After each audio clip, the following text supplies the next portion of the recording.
Hello everyone, myself Rashmi Pandey back with my new video, that is National Income Accounting Value Added Method. In my earlier video, I have talked about the conversion part of National Income Accounting. Now in this video, I will discuss about various methods through which we calculate national income.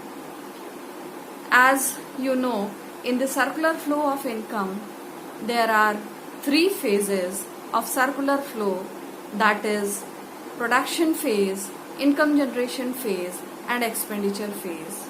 As production is done with the help of factors of production which generates income for factors of production. When factors of production get income, they make expenditure, and again this expenditure leads to further production. In the same way, national income is calculated with all these three methods. So, first of all, we will see how many methods of measuring national income are there. First method is value-added method, second is income method, and third one is expenditure method. So first of all, we will discuss about value-added method. What is value-added method? Value-added method is also known as production method or product method. As you know, production is done with the help of factors of production which help in making a product. So, one firm, when it does a production, another firm adds value to that product, and in this way production is done. So production is performed by many firms at different stages, as every enterprise adds value to the product. In estimation of national income, sum of all these values are taken. Why it is done? It is done just to avoid the problem of double counting. Thus, when we take value added, we subtract intermediate goods which is not taken into account while estimating national income.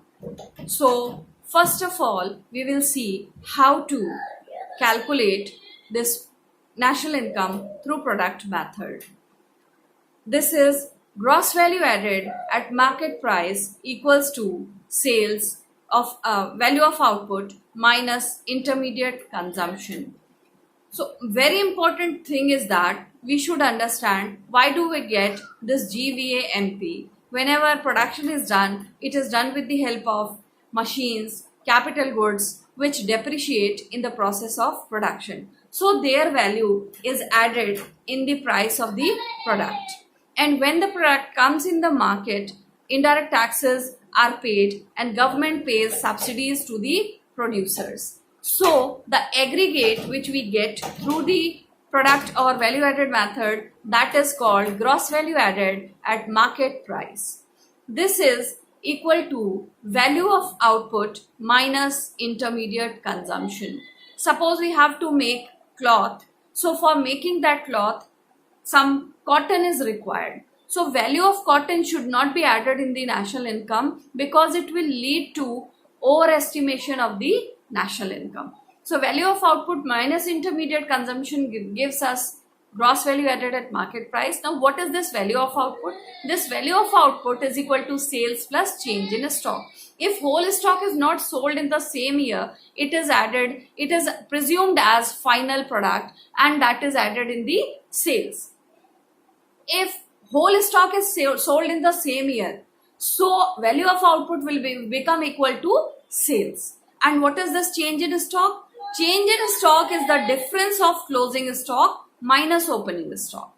Now, another way of counting this value of output is physical output into price. Means units of output, suppose 1000 units are manufactured, if we multiply it with price, we will get value of output. Now sales, whole product is not sold in the domestic territory. Sometimes it is sold outside the country. So domestic sales plus exports, if we add, we will get sales. In the same way, intermediate consumption is sometimes we import some input from abroad. If domestic sales are given, we have to add imports from abroad. In this way, we will get net that intermediate consumption. Sometimes what happens that economy is divided into three sectors. As in India, we have primary, secondary and tertiary sector. Primary is agriculture sector, secondary is manufacturing sector, and tertiary is services sector. So if the economy is divided into three sectors, we have to add value added in all those three sectors. So first of all, we will take gross value added in primary sector, that is value of output minus intermediate consumption. Then gross value added in secondary sector, value of output minus intermediate consumption, and gross value added in tertiary sector, that is value of output minus intermediate consumption, and we will get gross value added at market price. Means this is another way of calculating our gross value added at market price through output or value added method. Now we have to convert this gross value added at market price into national income, which is also known as NNPFC, that is net national product at factor cost. So gross value added at market price, for converting this gross into net, what we have to do, we have done in the our earlier video. Gross, if we have to change into net, we have to subtract depreciation. And market price, if we have to convert into factor cost, we have to subtract net indirect taxes. And domestic concept, if we have to convert into national, we have to add net factor income from abroad. And in this way, we will get net national product at factor cost, which is also known as our national income. Now, what we have to see, what precautions we have to use when we use output method. First important precaution is production done for self-consumption.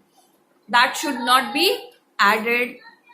Who does this self-consumption product? Suppose some farmer is doing subsistence farming, whatever he will produce, that is his full-time economic activity. He has no other source of livelihood, so it will be added because it will increase the flow of goods and services.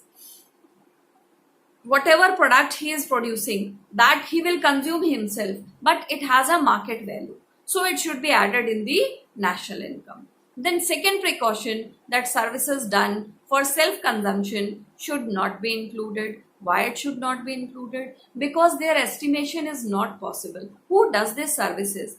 Some lady who works in the house, takes care of her child, then household work he does. They are not paid for that. So their services are not estimated in the national income because they don't get any payment. Then third precaution is sale and purchase of second-hand goods should not be included. Why it is so? Because second-hand goods, when they were produced, they were added in the national income and they are not leading to increase the flow of goods and services in the current year. So their value is not added when we use this output method. Then intermediate goods should not be included. As I have told you earlier, that we subtract intermediate goods. Why do we do that? Because if we add intermediate, suppose sugar cane we have added in the value of sugar, what will happen? Double counting will happen. Then next one is change in stock of inventory should be included. Why it is so? Because these inventories are treated as capital, and change in stock of inventories, that is investment. So investment we add in the national income. So change in stock of inventories, that is included when we use income, that output method. Then next, because these inventories, they are treated as investment. Then next we move towards leisure time activities. Suppose someone is working, has developed a kitchen garden, and whatever vegetables he will grow, he will consume himself, he will not sell it in the market. So its value should not be included in the national income. Why? Because it is not a full-time economic activity. This work is done only when the person gets some free time. And though it is used by that individual himself, so it will not be included, because it is work done during the free time, not full economic activity. So these are the precautions which are used when we use product method. Now, what is this problem of double counting? From the beginning, we are listening about this problem of double counting. It is counting value of a product more than once in estimation of national income. That is called problem of double counting. What happens when double counting is done? It leads to overestimation of national income. Means it shows a larger national income than actual, because we have added intermediate consumption also. As I've told you, as I've given you one example, that sugar cane is added, then sugar is added, whereas sugar is produced with the help of sugar cane. So what we are doing? We are doing double counting only. We are adding their values, so it will lead to problem of double counting. Now, how can we understand this very clearly? Let us take an example. Suppose a farmer is growing cotton worth rupees 1000. So what value he added? He added a value of 1000 only. Then that was given to manufacturer, thread manufacturer. Now this thread manufacturer manufactured threads worth rupees 1200 from that 1000 rupees cotton. So how much value did he add? He added only the value of 200 crores. Now this 1200 crore cloth thread was given to cloth industry. This cloth industry manufactured cloth worth rupees 1600. So he just added value of 400 rupees in this thread, because he made cloth worth rupees 1600 and thread he used worth rupees 1200. So he added only value of 400. Then this cloth was given to ready-made garment manufacturer. He made shirts rupees 2000. So what he did? He made 2000 rupees thread. In this way, only 2000 rupees value was added. Now, how to avoid this double counting?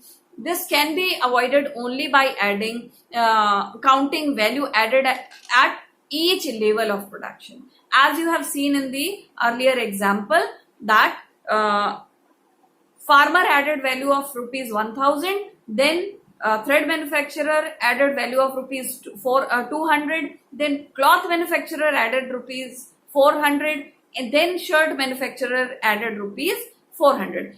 In this way, only 2000 rupees value was added. So what we have to take? We have to take total value added at each phase of production, that is only 2000 rupees. The second method is only by counting value of final product in the national income.